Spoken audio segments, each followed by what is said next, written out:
環球大戰線深入世界最前線，全球各地的觀眾朋友，大家好，我是葉思敏。今天節目一開始，我們先歡迎來賓到場，清華大學講座教授張妍婷張將軍。思敏好，大家好。台大哲學系教授苑舉正老師。思敏好，各位觀眾朋友，大家好。陸軍退役少將李正傑將軍。思敏好，各位觀眾大家好。好，觀眾朋友，趕快來關心在中東的情勢。今天趕快來看到的是美軍，它有一些奇怪的這個布局的變化在軍事武器上。我們今天請3位來賓來幫我們特別解答的3個火線話題。首先，今天會關心到，我們談了非常久，美軍的航母包圍了伊朗，但是為什麼在這個時候又傳出要全身而退呢？是不是剛好跟中國大陸這個伊朗跟中國大陸買了這個超音速飛彈鷹擊12？震懾了波斯灣有關係，這是第一個問題，我們今天會來做關係。第二個，除了來自於中國大陸的協助之外，伊朗方面現在也有來自於俄羅斯，他們派了他的末日飛機要飛往伊朗，並且可能跟伊朗展開飛彈的合作，是要來提升對美的威懾力嗎？會不會改變整個波斯灣的軍事格局？最後，今天也會來關心到底川普接下來的路怎麼走？他會跟伊朗來好好的談有關於核談判的部分，還是會全面開戰？今天在政治上面跟戰火的博弈同時升溫，我們會一起來做關心。美國現在擺出了它的這個軍事的布局哦，包括了提到了雙航母，不管是它的福特號、林肯號，還有上百架的戰機，當然包括了 F-35、F-22等等，包圍整個伊朗。但是現在是最新消息傳出來的，來自於駐紮在波斯灣的第5艦隊，為什麼全數撤離嗎？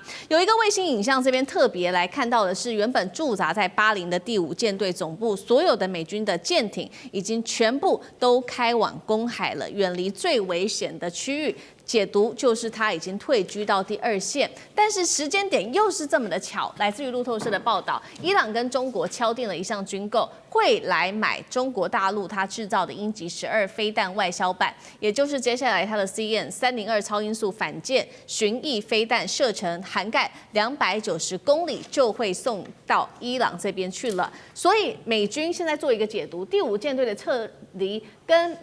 跟中國大陸它的這一款飛彈CN-302有沒有任何的關係呢？有了中國飛彈的加持，接下來伊朗能把美軍的艦隊拒止於波斯灣之外嗎？張將軍怎麼解讀？我認為這個美軍的這第5艦隊啊，撤離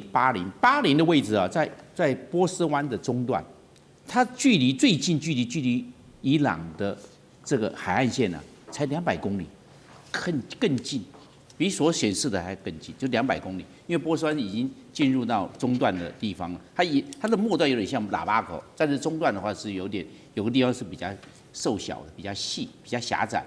那這樣的話，那伊朗對巴林的第5艦隊有2種威脅。第一個，我們講叫的就是地對艦飛彈 ，CM-302、302這個地對艦飛彈的射程是290公里，那就涵蓋進去了。第二個，無人機，如果是拿無人機做飽和攻擊，對巴林的美國所停駐的軍艦實施打擊的話，集火打擊也好，或者是無人機的蜂群戰術進行打擊的話，它剛好變成一個集火點呢，很容易被攻擊到，所以一定要有一個戰略緩衝。為了戰力防護跟戰力保存，趕快撤離巴林，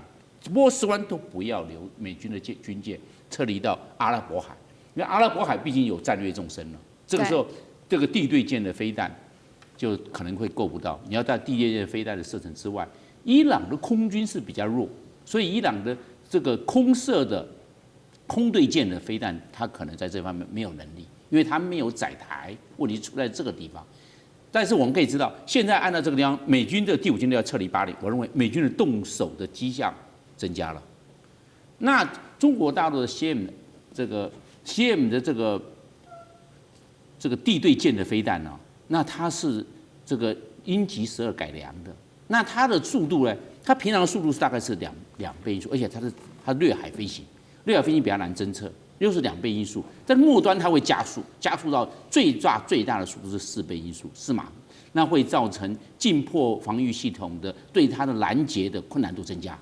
所以它會有擊殺的成功率哦。所以美國的軍艦或者是美國的航空母艦一定要在290公里的範圍之外，才能夠有一個安全戰略縱深的緩衝。所以可以從這方面看，那美軍動手的跡象會增加。另外，我們知道這個福特號的航母打擊群，它已經也陸續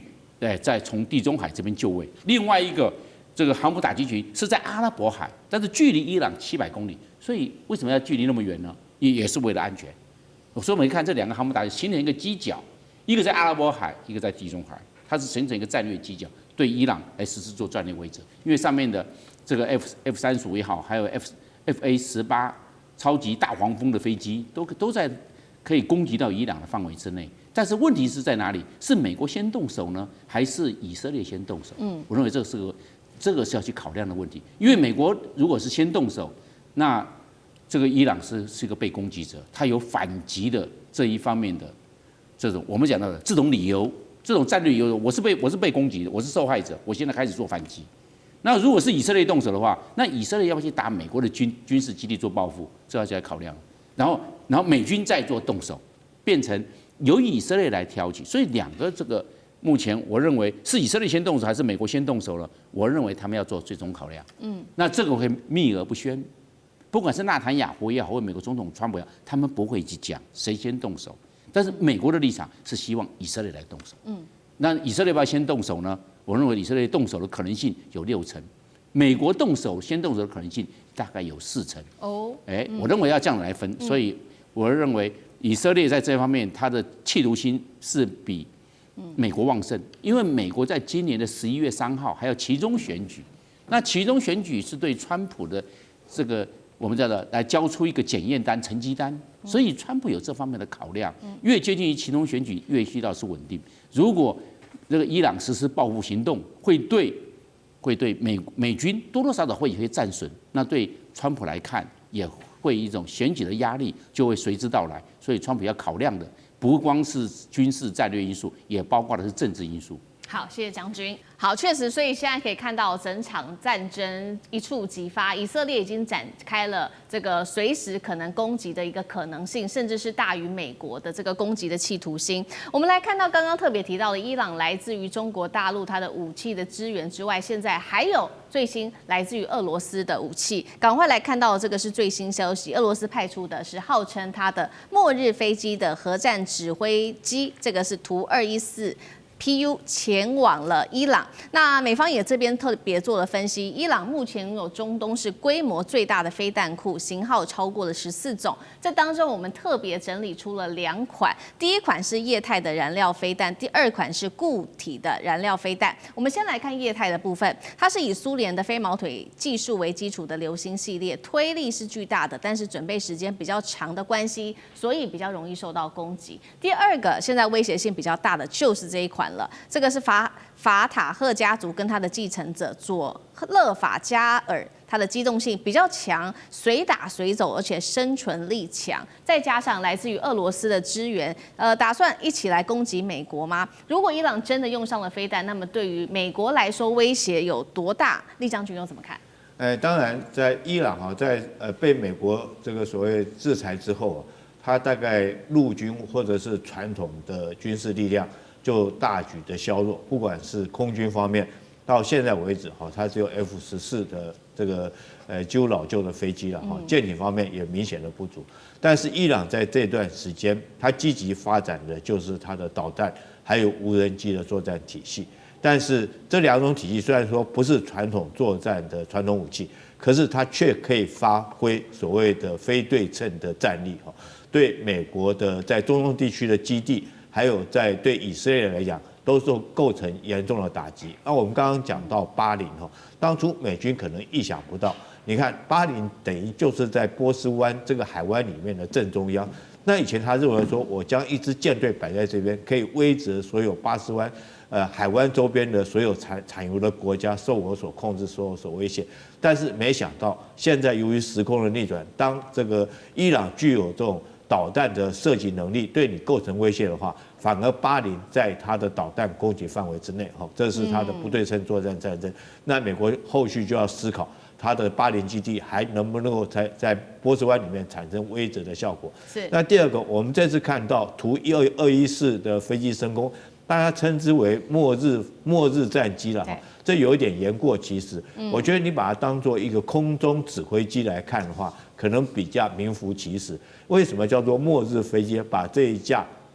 空中指揮機當做這個末日飛機來指揮，因為以往來講，如果說美蘇兩國發生核子戰爭，那地面的這種不管是武器裝備、人員都會受到核彈的攻擊。在這種狀況下，唯有將飛機升到上空，在天空之中指揮，才是能夠確保它的安全。所以以往這種飛機是在核戰爆發的時候，它在空中擔任指揮機，扮演這種角色。那這次這個普丁這個派出了這個圖214到達伊朗，就是已經看中可能在戰時的時候，雖然說伊朗也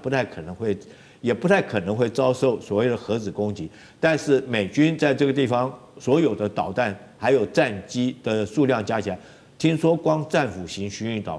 導彈就有上千枚。那如果說再加上戰機所攜帶的導彈，可以將摧毀這個伊朗地面上面所有指揮，還有這個武器基地等等的設施，所以在這種狀況下，他派出圖214在空中擔任作戰指揮。那最後我再講一下這兩款導彈一款雖然說是流星導彈，它是要灌裝燃料的，那發射之前可能時間比較久會被偵測到，但是它固體燃料的，隨時水走到哪裡就隨時可以打到哪裡。那不管任何一種，其實對美軍的基地還有對以色列來講都是很大一個威脅。好，所以我們看到剛剛統整了一下有關於來自於伊朗它的這個飛彈的戰力，再加上來自於俄羅斯跟中國大陸的協助，當然現在已經全面的對美國造成極大的威脅，所以接下來就是在看川普會怎麼來做反應了。現在外媒也在猜川普會有2個的反應，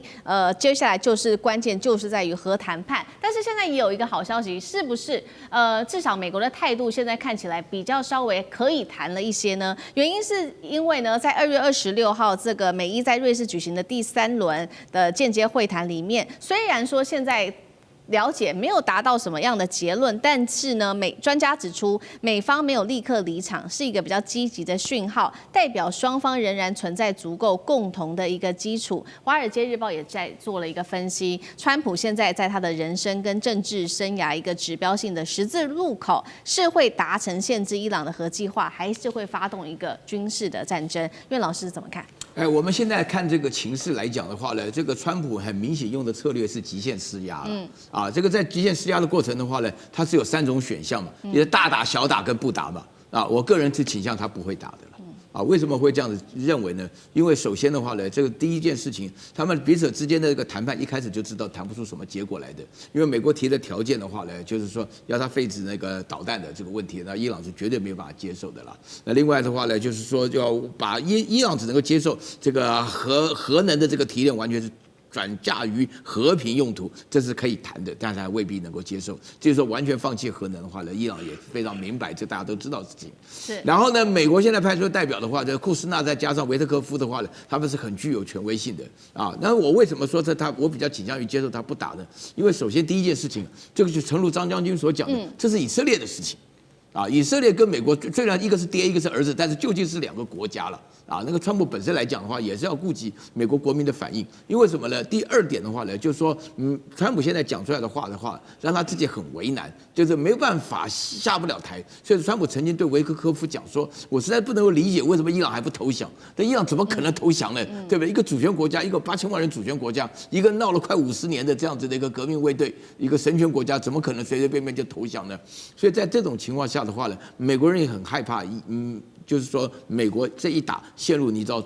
脫不了身嘛。你可以看到第2個消息，就是說那個美國最重要的130億美金出現的福特號航空母艦裡面，居然連廁所650間只有600間，就是50間能用每次排隊要50分鐘，就可以說起來就是很明顯，就是那個廁所問題都解決不了，打什麼仗這是第2個部分。然後第3個部分的話呢，我會覺得說，川普現在做的一切事情都是為了今年11月份的中期選舉。這個中期選舉的話呢，他自己的話發表這個國情咨文，他沒辦法管不住那張嘴，然後各方面來講，所有的事情就是對美國現在極其的分裂，所有學過經濟學的人都認為他搞不清楚，所以說大家在整個聲望上來講，川普舉棋不定的原因，就是說這邊會講到說他是要站在一個最具指標性的十字路口，就是說美國的沉淪是不是從他開始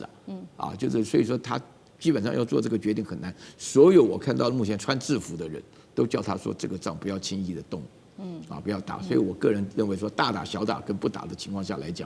不打的可能性是比較大。然後配合我們這邊所講的整一趴的消息，就是航空母艦的調離，以及這個大家就講到說，美國本身來講，在瑞士的談判的隊伍並沒有立刻解散，要求這個伊朗最後能夠讓美國下得了台，這些事情都是已經朝向不打的方向來發展。好，謝謝袁老師。那我們休息一下，馬上回来。地緣政治、美中之爭、戰略價值、強權崛起、小國生存，現在與未來洞悉事件走向，掌握世界脈動，全球觀點。